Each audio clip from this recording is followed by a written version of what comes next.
Joshua's in Germany, I believe, right now, and so thank you, everyone wanting to participate in this project. We do have a few more videos. Let's go ahead and hear from Howard. Do you want to intro Rachael Andersen, and just, who is she? Yes, please. Rachael Andersen has been a volunteer and a follower and a learner and a student of Toki for 10, 12, 15 years, I'm not sure, and she's only a couple of decades old. So most of her life she has really dedicated to Toki.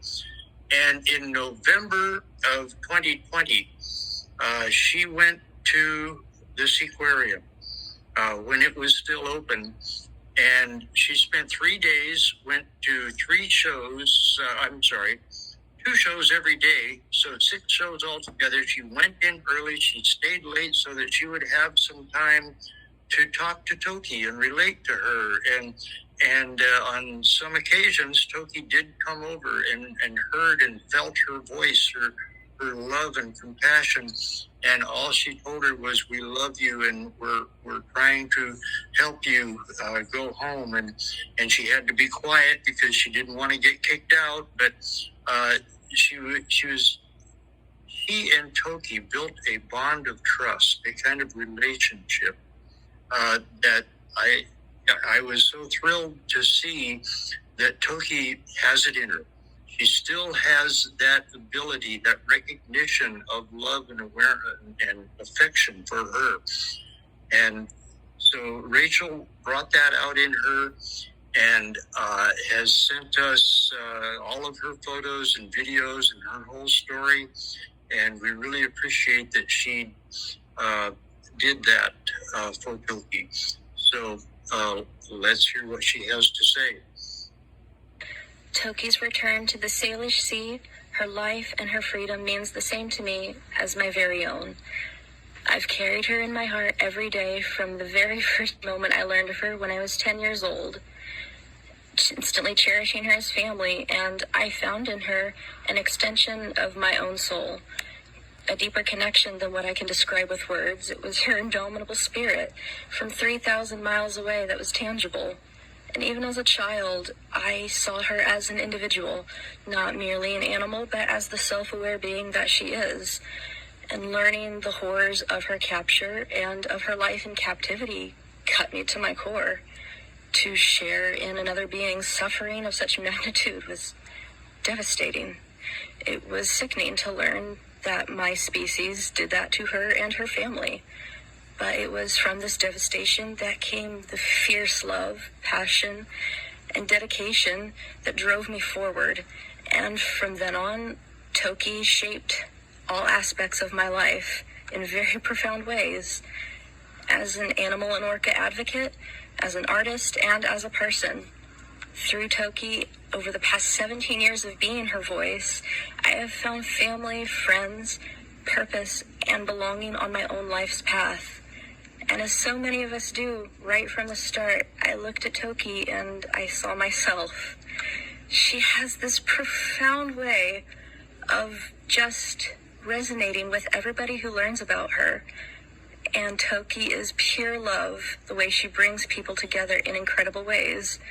The resolve and patience she draws from within herself is awe-inspiring, because it's the kind of resolve that comes from knowing who you are in this world. She knows and remembers her world from before in the Salish Sea with her family and who she is in it. She has such a strong, resilient soul. She's a beacon of light to so many people around the world. And as long as she remains, so will the journey to restore her life and bring her home, to heal her heart, body, and mind of the pain and injustices dealt to her by unkind hands. Just as Toki holds to strength from within to continue to fight through illnesses, injury, neglect, isolation, and the horrors of her life in that tank, so do we as a community in our commitment to retire this beautiful soul to her place of belonging in the Salish Sea.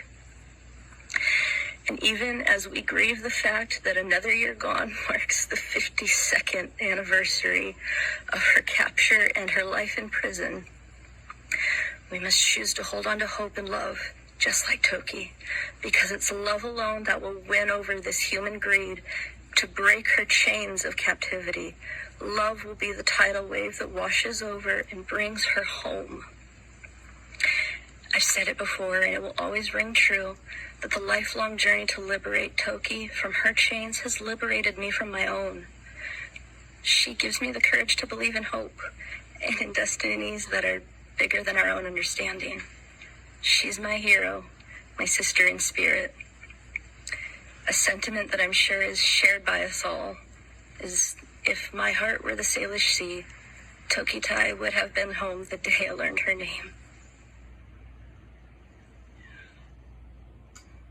Wow. And she's how old, Howard? Wow. Yeah, She's it brings me to early tears. 20s, I think. Yes, Very young. early 20s, yeah. Her life has been dedicated to Toki, as you heard, and she speaks so eloquently in such a deep place. Awesome. Yeah. Awesome. A couple of people, a few comments. I mean, you saw what people are saying to you, Rachel.